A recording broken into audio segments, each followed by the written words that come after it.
I know it's kind of lame to do audio only, on YouTube where, obviously we have video capabilities, but this is a lot easier to do on my computer, especially since I can't seem to get a webcam to work on it. I can get all this highfalutin fancy equipment to work, but I can't get a fucking simple webcam to work, at least not a Logitech webcam. Some sort of software issue there. But the really strange thing is that well, there is no really strange thing. I don't know what I'm talking about. Sometimes I begin a sentence and then I realize I'm not going anywhere with it, and that was one of those times. But one of the rules of this channel is that I don't. Oh God, 55 seconds already. Okay. Um, the point of this video, and I know that it may seem pointless by now, and everyone's probably left. But that's okay, because I like talking to myself. So if I'm going to talk to myself, I might as well have it out there somewhere on the internet for me to listen to. I've kind of been thinking about how people are manipulated, how they're controlled. Um, and, you'd think that this would be something that was constantly on my mind since I'm always worried about religion and politics and all these other areas of life that are controlled by the powers that be. And I've always been pathologically anti-authoritarian. So you think I'd think about this all the time, but really, I just really started seriously thinking about it a few days ago for the first time, and I realized that there's really only about three ways that people are controlled. At least three main ways. One way is through fear. Fear is a good way to control people. Um, Fear basically works like this: you have something you want someone to do, and you simply threaten them in some way. You threaten their livelihood, you threaten their family, you threaten them. Um, and every once in a while, you make good on your threats so that they know you mean business. If you are feared, you will be obeyed. This is how most dictatorships work. They hand down edicts to the people, and if the people um, should have a problem with those edicts, then the people are, shot, taken to secret prisons, punished in all sorts of heinous ways. Bringing it down to our level in this society, not so much using less fantastical examples. You look at office politics.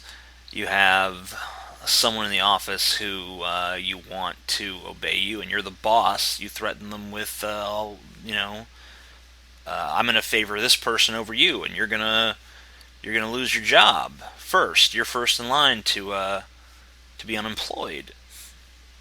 So you could lose your livelihood if you fuck with me. Um, or let's say that someone is trying to hit on your girlfriend. How do you alter that behavior? You flash a gun at them, or if you don't have a gun, a knife, or if you don't have a knife, you at least go over there and punch them in the face and say, if you ever fuck around with my girl again, I'll kill you. You put that fear in them. So fear is one way to control people. Um, then there's incentives. Incentives are a good way to control people because people have things they want, and if you can provide those things, or at least convince people that you can provide those things, then you can give them something very special. I mean, you can exert some dominance over them. Women do this all the time. If you're a beautiful woman, you know that you can get a lot of things for free, and you can get guys to do a lot of favors for you, all because you put it in their heads that maybe if they do this, you'll sleep with them. Maybe this is their ticket to tapping that ass of yours. And I know that's a rather crude way of phrasing things, but we all know that this is true to an extent. Um, the removing it from something obvious like that. Another way that we get people to work for us. Someone comes to work for us. No one is volunteering to work at Subway for free.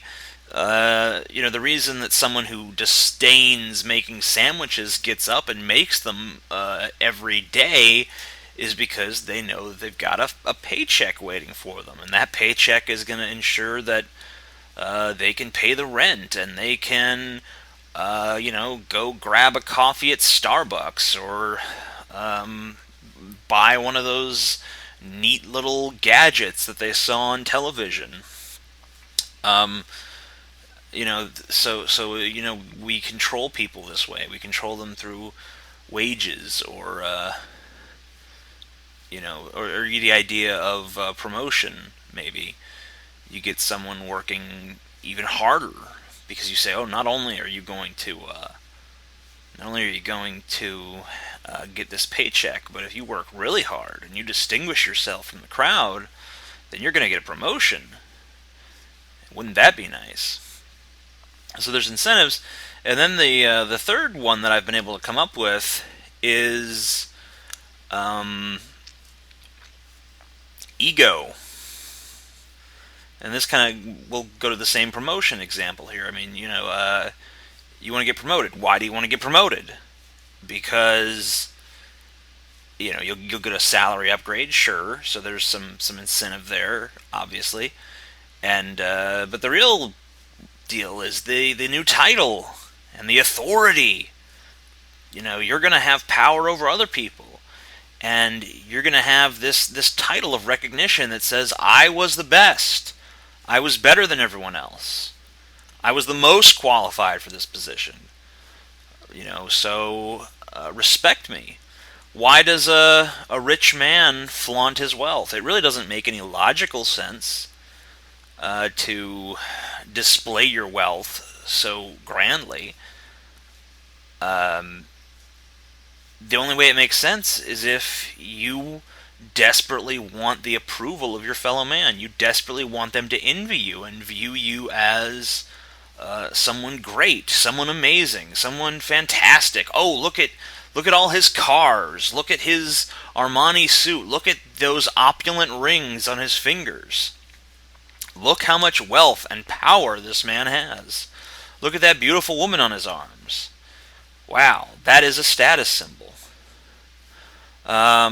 But it's not just for rich people or for people who are working in offices and trying to get ahead. I mean, what about the army? You send these people that you pay people relatively shitty wages to go overseas and fight in America's wars. Why do they do it? Well, a lot of them do it for prestige. I mean, some are just hapless fucking souls who got sucked into it. But a lot of them do it because they see it as prestigious. They're a war hero. I'm a veteran. I'm a warrior. I'm certified to do this, and I am a soldier, and I fought for your freedom. And a lot of them, they want there to be a big war so that they can go fight and die for their country. Not because they want to die, but because they want to go out in a blaze of glory. They want to die a hero and be remembered as a hero. That's ego. Why do people give to charity? And I'm not trying to down altruism here, but I think that when a man donates $300,000 to an institution, or $1,000,000, or multiple millions of dollars to some institution, he wants a wing of the hospital named after him, or he wants the library to have his name on it. This is the Gordon P. Scott Library. Why? Because Gordon P. Scott wanted it to be. That was the only thing he asked for when he donated $10 million to this library. And they happily obliged. Now, they want. This is not because he desperately wants to see his name on a library just for the hell of it. This is because he wants other people to see his name on a library. He wants everyone to know that this library was made possible by Gordon P. Scott, and what a wonderful man Gordon P. Scott is. Um, I'm not saying that it doesn't feel good to help other people.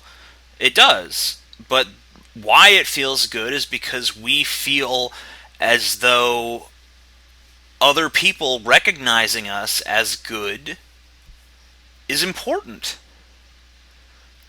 So there's ego everywhere.